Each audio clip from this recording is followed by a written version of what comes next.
So what I want to do as good Christians that understand the New Testament and cannot do so without the view of the Old Testament is I would like to us do a study through the Old Testament. And it's similar to the Old Testament survey class like I had in seminary, but we're going to go a little bit more in depth than that class or any class you would take at the master's level does. So when we're done with this, you will have a much greater understanding of the Old Testament than I got just through seminary at least.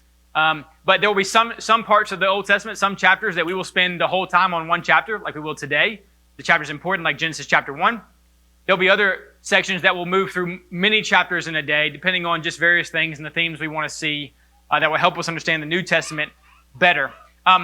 If you've got a pen and notebook or just a pen and a Bible for this series, I think it'll be helpful because after the series is over, after we've worked through the entirety of the Old Testament, you have the opportunity to have notes in your Bible or in a notebook about every book in the Bible and in some sense every chapter of the Bible, which I think is pretty cool. So Brother Wayne says a lot to think with ink. Very often I have to go find what I wrote 2 years ago to remember what I think about something. Right? We have to write those things down to help us remember things, and it'd be true here as well. We're going to cover a lot of information, and it's an opportunity to get a lot written down in your Bible or a notebook about those texts. Okay, so let's get the logistics out of the way. Luke 24, which we started in verse 44. Luke 24, verse 44 says, "Then he said to them, 'These are my words I spoke to you while I was still with you, that everything about me in the law of Moses and the prophets and the Psalms must be fulfilled.'" This is the road to Emmaus when Jesus is telling the people that everything in the Old Testament was actually about him, which is an insane thing to think about. But we'll see some of that as we go. But he gives us what the three main categories the Old Testament is normally divided into. He gives us them basically. The first one is the law, or the Torah, or the Pentateuch.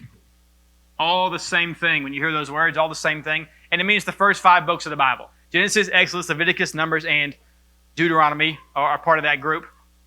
Pentateuch just means 5-volume book. Basically, Torah means law.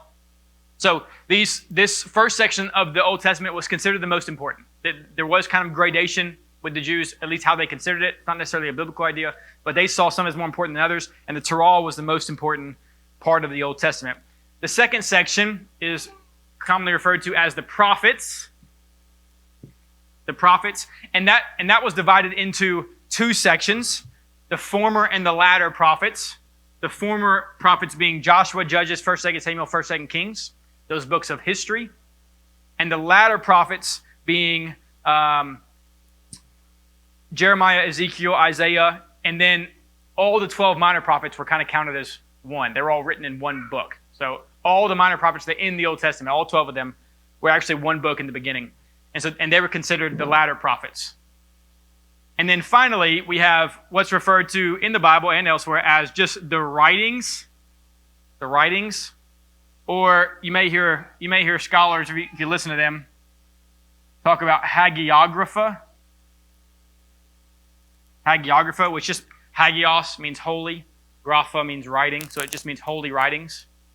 And that's everything else. That's Esther, Nehemiah, Psalms, Proverbs, Ecclesiastes, Esther, Daniel, all the rest of the books that aren't including the other ones. And in general, there was sort of a ranking of the books in that order. That law took the highest order, and then it went from there. Now, though it's titled law, the first 5 books of the Bible are really much more narrative, right? It's a story, Genesis through Deuteronomy, along with the books that follow. It's a story with massive theological implications, right? It's theological narrative more than it is law, really, though the law is there as well. But it's in these books, Genesis to Deuteronomy, where the groundwork is laid for massive theological truths like the nature of God, what God requires of us, the effect of sin on the individual and on the family and on the community, the need for sacrifice and where sacrifice was to take place, the concept of covenant, all of that, which runs from the beginning to the end of the Bible, all comes in the first few books, which is really incredible. The author of the Old Testament, anybody? God, that's right. Party doesn't like that. But, of course, Moses is the one who's given credit with writing the Old Testament. And he certainly wrote the majority of it, the Psalms not being included, of course, and there's some other variables places. But the majority of it was written by Moses. We have to remember that we as Christians don't believe in what's called automatic writing, which automatic writing is the idea that, like, if God was going to write something, he would, like, make me unconscious and take over my body and just take over my hand and, like, he would do it himself. That's automatic writing. God is much more thorough and beautiful than that we see the intricacies of each individual writer, and yet each individual writer is writing truth. And so there are probably places in the Old Testament where the nation of Jerusalem would add in something to help us understand, and that's okay. Like, for instance, maybe you've heard of, like, Numbers 12, verse 3 says Moses was the most humble man in the land. And people make fun of the fact that, well, if we say Moses wrote that, then that's hard to believe, right? It probably wasn't Moses. That was probably a later scribe that was writing to help us understand things, and that's fine. The whole Old Testament was entrusted to the Jews, entrusted to the Jewish nation, and we trust that God brought it through that nation successfully. We don't need one author for that to be the case. So Moses being the author of the majority of the books of the Old Testament, certainly the books of the Torah, what we're focusing on is the Torah. And then you have the authors name themselves throughout the rest of the Old Testament in the minor prophets and all those places. Okay, Genesis. Here we go. Genesis, which means, obviously, beginning or origin. There are two major sections of this book. Two major sections of the book. The first section is chapters 1 through 11. And the second section is the rest, 12 through 50. And there's a few ways to focus on this, but the way I'd like to focus on it, at least for now, is that 1 through 11 is about everyone, about the universe and universal things. 12 through 50 focuses sharply on Abraham and Israel. You may have heard me say before that in the first 11 chapters we have 4 events: creation, fall, flood, and tower. And then in the next 38 chapters, we have 4 people: Abraham, Isaac, Jacob, and Joseph. But Abraham is by far the key character. Isaac and Jacob and Joseph are understood as the descendants of Abraham. And in some sense, the rest of them are as well. But we have the first 11 chapters, which are, by the way, maybe the most controversial chapters in the whole book. Not theologically, really, but how we are to understand them. Are we to understand them as, literal is the wrong word, as history as they are presented? Are we to understand them as some sort of poetic history, some sort of mytho-history? There's a lot of discussion there. And maybe we'll get into some of it, but probably not a lot of it. Okay. Chapter 1. So if you want to find chapter 1, just turn to the beginning and look at the first chapter. And that's it. Genesis chapter 1, one of the most significant chapters in the Bible, a chapter that lays the groundwork for, goodness, a lot of the rest of the Bible. Genesis chapter 1. You may be thinking, all right, here we go. Renee's going to spend a lot of time in chapter 1, he said. And that's obviously in order to give his view of the age of the earth and how old the earth is and what the days mean and all that stuff. And no, I'm not going to do that, mainly because I don't care about the answer to that question. Also because that wasn't the goal of Genesis 1 when Abraham wrote it, when Moses wrote it, rather. It wasn't the goal of Genesis 1 for you to know from Genesis 1 how old the earth is. That wasn't on the mind of Moses at all, or of God in that sense, that you are to take from Genesis 1 the age of the earth. So that discussion is, listen, you Church of Christ people, arguing is in our heritage. Okay, it's in our blood in some deep sense. I grew up hearing most sermons about why we are right and why they are wrong. I couldn't have given you a rudimentary explanation of the gospel. And grace was placed along those other 4-letter dirty words.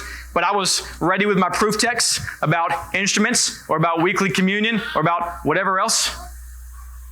The reality is this, and you realize that we do things a little differently here. The reality is that when Genesis 1 was written, the goal of you knowing how old the earth is wasn't in mind at all. And goodness, it's so far down the list of what makes this chapter important and awesome. I don't even think it's on the list. Right?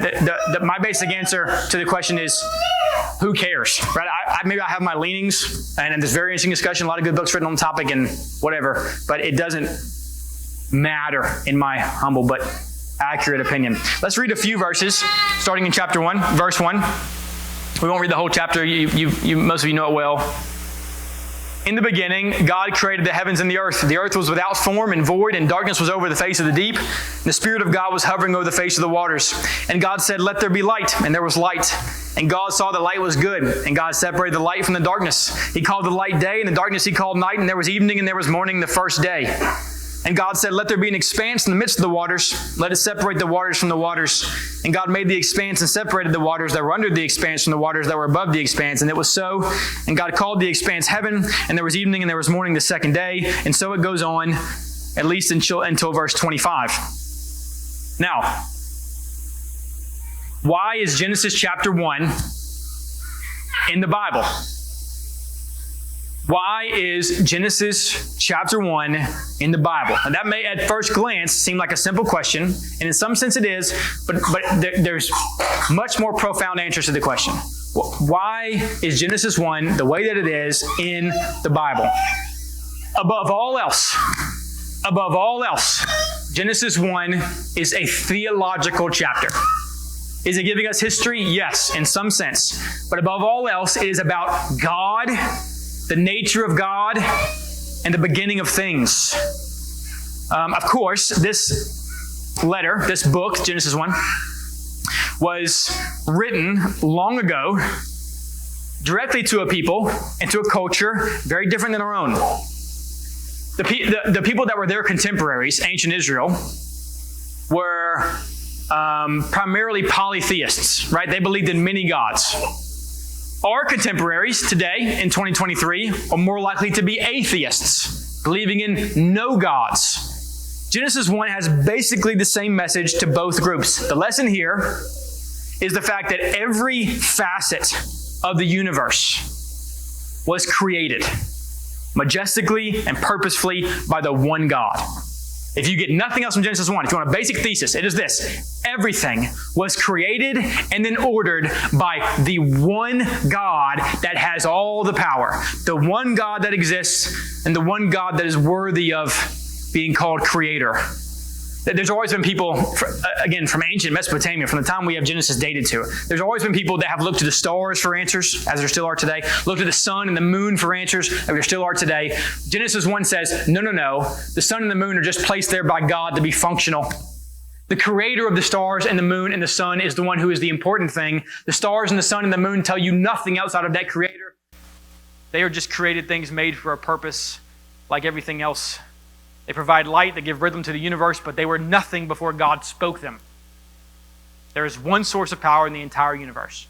Now, getting a little more philosophical. God didn't have to create. God didn't need anything. God wasn't lonely, sitting around thinking, I really wish I had an earth and some humans so that I wouldn't be lonely anymore. God cannot be lonely. And yet, He created. What's considered by many the greatest philosophical or metaphysical question ever asked, which has been asked by brilliant people like Gottfried Leibniz and Martin Heidegger, and we know was already being written about at least 500 years before Christ, is this question: why is there something rather than nothing? Why is there something rather than nothing? Now, if you're not a Christian or you don't believe in God, at least, that is a profoundly difficult question for the person who has no God. Why is there something rather than nothing? Why is there anything at all? Why does anything exist instead of nothing existing? The ancient Greek philosopher Aristotle argued that everything in the universe must have a cause, culminating in an ultimate, uncaused cause. You may have heard something like, someone says, everything must have a cause, God is the cause, and then someone will retort saying, well, who caused God? Right? Or what caused God? Which is a misunderstanding of the idea. Because something, everyone, Christian, atheist, everyone has to believe in something that exists by its own nature, that is, doesn't have to be caused. Bertrand Russell, famous atheist, wrote Why I'm Not a Christian, which is a book that I read in my early 20s and convinced me more than anything else at the time that Christianity was true because his arguments were so terrible. But it's one of the most famous atheist books ever. But he took what's called a brute fact position to the question, and he said, I should say the universe is just there, and that's all. It's just there. See, everyone has to believe in something that's just there. But you think about eternity in the past, that God has always existed, never had a beginning, and that hurts your mind to think about. But everyone has that problem. Something has always been here. Philosopher Brian Leftow argues rightly that whatever that thing is, whatever that brute fact, as philosopher calls it, the thing that exists of its own nature, that thing can't have a causal explanation. That is, it can't have an explanation that something caused it, because that would mean something came before it. Or a contingent explanation for the same reason. We won't get into the nitty-gritty there. But he says, whatever that thing is, it must be something that exists of its own nature, or exists necessarily. It didn't have to be caused, right? Who caused God? Well, who caused the thing that caused God? Right? Well, who caused the thing that caused the thing that caused God? Well, who caused the thing that caused the thing that caused the thing that caused God? That's called an infinite regress, where you will go back to infinity trying to find something that is an answer for the beginning. But at some point, you have to get to the beginning and the thing that needs no cause that began everything else. Right? That's the idea. There must be something that's a brute fact, something that just exists because it exists. Again, Christian or not, everyone has that need. Thomas Aquinas, the great Christian thinker of the past, makes it personal, which I like, calling it an unmoved mover. What is the unmoved mover? The question, in fact, is even more poignant today than it's ever been, because we now know scientifically that once in the past there was nothing, at least nothing we can measure. There was no time, no space, no matter. At some point in our past, a certain amount of days ago, there was no universe, no particles, no chemistry, no anything. And then a moment later, what became called the Big Bang, that everything came into existence from nothing, ex nihilo. So if that's true, which again is the Christian story and is now scientific consensus that the universe began, if that's true, that before the universe began, there was no time, space, and matter, that there was nothing, the question becomes more difficult, because you have to ask, how do we ever get to something from nothing? If there was nothing, if in our past there was a time where there was nothing, and again, when you think nothing, don't think like outer space and floating particles. No, space itself is something. Particles, obviously matter, is something. There was nothing. And then somehow now, right now, here we are, something. How in the world do we get from one to the other? How in the world do you get from nothing to something? That is a massive philosophical problem that cannot be answered by someone who's not a theist, by someone who doesn't believe in God. Whatever that cause is, whatever the thing that began it from nothing into something must be, since time and space and matter were created at that time, outside of space, and not made of matter. Some of these quotes you've heard me say before, but I love them. Astronomer Robert Jastrow said, astronomers now find they have painted themselves into a corner because they have proven by their own methods that the world began abruptly in an act of creation to which you can trace the seeds of every star, every planet, every living thing in this cosmos and on the earth. That there are what I or anyone would call supernatural forces at work is now, I think, a scientifically proven fact.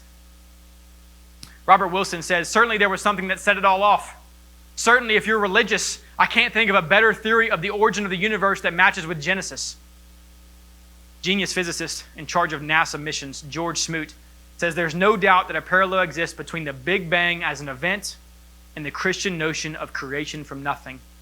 And my favorite one last, Robert Jastrow says the discovery of a definite cosmic beginning, that is, that the universe began, is an exceedingly strange development, unexpected by everyone except the theologians. They have always accepted the word of the Bible. In the beginning, God created the heavens and the earth. It is unexpected because science has had such extraordinary success in trying the chain of cause and effect backward in time. For the scientist who has lived by his faith in the power of reason, the story ends like a bad dream. He has scaled the mountains of ignorance. He's about to conquer the highest peak. As he pulls himself over the final rock, he is greeted by a band of theologians who have been sitting there for centuries. I want you to see this. I want you to think about this reality that in the past, a certain number of days ago, there was nothing. And then, a moment later, a moment after there weren't any moments, God spoke. And everything. That gives me chills. God spoke and everything. The universe is not eternal. The universe is not the result of blind chemical luck. The universe is a result of the voice of God. The universe is a result of the mind of a creator. In the beginning, God created the heavens and the earth. That's Genesis 1. And that's just the first two verses. But that's the massive statement that's being made here at the very beginning. In the beginning, God. In the beginning, God spoke. In the beginning, God created.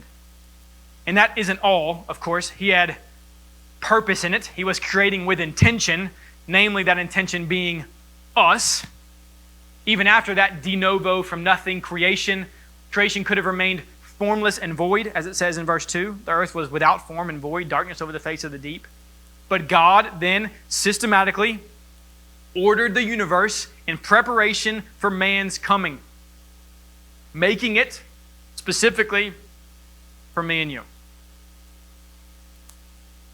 This ties into what we've called the teleological argument or the fine-tuning argument, which says it seems very strongly that the universe has been made specifically so that we can exist. Everything points to the contrary. The universe shouldn't be life inhabiting, and yet, here we are. It's like one philosopher said, it's like if there were a million locks. Like a bunch of kids went back to school today or last week, and you have a little lock, and you have to tune it to one little click, and another little click, and another little click. He said it's like if you had a million locks, and they were all tuned to the exact right tick on that lock, and if one of them was one tick off, we couldn't exist. And yet every lock is exactly like it's supposed to be. For instance, a few. The oxygen level in our atmosphere is 21%. If it was 25%, fires would consume the earth. If it was 15%, we'd suffocate. If the atmosphere was any more transparent, we would burn to death. If it was any less transparent, we would freeze. Yeah, that's right. If the gravity pull just between the earth and the moon were any greater, the tidal effects on the earth would be too great and too severe for life. If they were any less, the climate would be unlivable.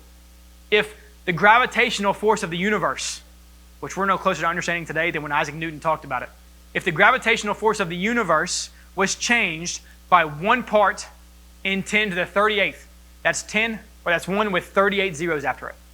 I don't know there's a name for that number. If it was changed by one of those, 1 part in that number, the universe would cease to exist. If what's called the centrifugal force of planetary movements, right?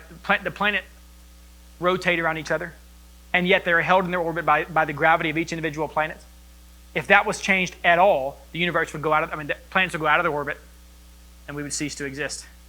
If the universe, at the very beginning, after the bang, if you will, if the universe had expanded at 1/1,000,000th of a slower pace, expansion would have stopped, it would have collapsed back in itself in a black hole, and the universe wouldn't have been created. If it would have been expanded any faster, the galaxies wouldn't have formed. If the speed of light, which is 299,792,458 meters per second, was even slightly changed, it would change all the other constants, and we wouldn't be able to live. If water vapor levels in the atmosphere were greater than they are now, temperatures would be too high. If they were any less, they'd be too low. If Jupiter didn't exist and wasn't in its current orbit, and that massive gravity that it has, sucking in all the other comets that it's sucking in, all those things would hit us, and we would be destroyed in moments. And yet Jupiter is there as a cosmic vacuum cleaner. If the thickness of the Earth's crust were any greater, too much oxygen would be translated to the core. If it were any thinner, volcanoes and earthquakes would make the Earth unlivable. If the rotation of the Earth took longer than 24 hours, temperature differences would be too great between night and day. If it were shorter, atmospheric wind would be too great. Last one, the 23-degree axis tilt of the Earth is just right. If it were altered slightly, surface temperatures on both sides of the earth would be too extreme. Fred Hoyle, and that's just 10 of over 100 of those what's called anthropic constants or anthropic principles. Fred Hoyle is famous for a lot of reasons. Famous physicist who was an atheist who hated the idea of the Big Bang, but he's actually the one who came up with the name Big Bang, and he used it negatively to make fun of the idea that the universe exploded, but much to his chagrin, it ended up being picked up, and now it's the name used for the theory. But he hated it and tried to come up with an alternative to the theory to get rid of the evidence that he didn't like so much because he knew that it had theological and biblical implications. But in the end, the fine-tuning of the universe convinced him that God exists. This strong physicist atheist. He said this: the chance that higher life forms might have emerged in the way that we have is comparable to the chance that a tornado sweeping through a junkyard might assemble a Boeing 747 ready to fly from the materials therein. He said this is the most famous quote he gave. He said, a common sense interpretation of the facts suggests that a super intellect has monkeyed with physics, which of course is exactly what's happened. And so he leaves behind atheism because he just can't believe that our universe exists the way that it does without some sort of God making it exist this way. Another physicist named Paul Davies said neutrons are just a tad heavier than protons. If it were the other way around, atoms couldn't exist because all the protons in the universe would have decayed into neutrons shortly after the Big Bang. No protons, then no atomic nucleuses, and no atoms. No atoms, no chemistry, no life. And I love this line. He says, like baby bear's porridge in the story of Goldilocks, the universe seems to be just right for life. And that is now called the Goldilocks principle. That it seems like the universe has been made precisely for us. Not just like you tossed a few coins and it landed the right way, but like you tossed more coins than numbers we have and they all landed heads up. So much so that it's impossible to think that God didn't do what it says he did in the Bible. The evidence is so strong for this, by the way. Dennis Prager points this out, that the modern theory that the atheist has to go against this, the only theory being put forth, is that we're just part of an infinite number of universes. And if there's an infinite number of universes, then surely one of them would have the right turns of the lock. And we are in that one, even though there's absolutely no scientific proof of that at all. The evidence is so good that the only answer is, well, there must be an infinite number of universes. If you got your Bibles, look at Isaiah 45. Isaiah 45.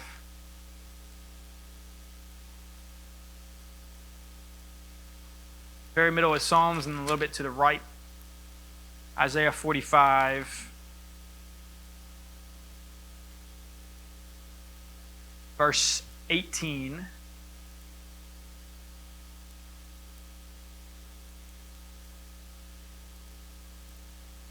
For thus says the Lord God, who created the heavens, he is God. Who formed the earth and made it, he established it. He did not create it empty, he formed it to be inhabited. I am the Lord, and there is no other. Back to Genesis 1. The point of creation from the very beginning was God preparing the earth, not just for the earth's sake, but for our sake. Mankind is the climax of creation, and also the ones whom would have dominion over it. Verse 26 of Genesis 1. God said, let us make man in our image, after our likeness. Let them have dominion over the fish of the sea, the birds of the heavens, over the livestock, over all the earth, over every creeping thing that creeps on the earth. So God created man in his own image. In the image of God, he created him. Male and female, he created them. And God blessed them and said, be fruitful and multiply and fill the earth and subdue it and have dominion over the fish of the sea and the birds of the heavens and over every living thing that moves on the earth. The most famous creation epic outside of Genesis certainly is the Mesopotamian creation epic, and there were others, but all of them follow a similar pattern in that humanity, creation epic just meaning the story of creation.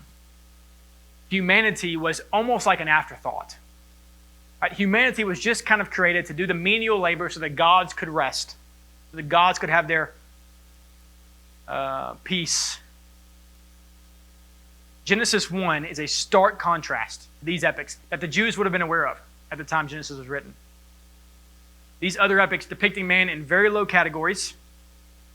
Genesis 1 depicting man as the climax of creation. And along with that, even more foreign to the time, is that woman is created as alongside man, and together with man is given dominion over the earth. That woman along with man is given dominion over the fish of the sea and the birds of the heavens and the plants. That they together are charged to rule. Not slaves, but rulers. The story of Genesis 1 is that God brought everything from nothing, and then order from chaos, and then humanity and life, the ultimate form of life, the imago Dei, the image of God, life, and then gave us dominion over the earth that He had created. He created it so that we could live, and so that we could thrive, and so that we could fulfill the call of dominion. Genesis 1 primarily is theology. It's a call to faith. It's a call to seeing, and causing it to be something less than that often makes us miss the beauty of it and the grandeur of it. Why is there something rather than nothing? Because in the beginning, God said. It's a common conversation to have, especially with young folks, is something to the effect of, well, what was God doing before He created?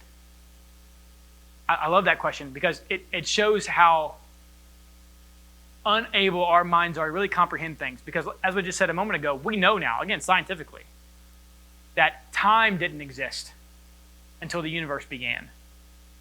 And of course, we know theologically that God is not bound by time. So there was no before. What was God doing before? Before is a time word. There was no before. It's hard for us to imagine what that's like, that God existed and yet wasn't moving through moments of time, but He wasn't. So what was He doing before?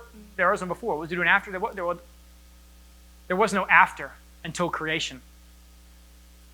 And so, at a moment in our past, God spoke, in the beginning, God created, and everything was, and the story of Genesis 1 is a declaration to the world, primarily, that there is one God who is over everything, who created everything. He is due all the glory, He is due all the power, and the man He created is given dominion over the earth.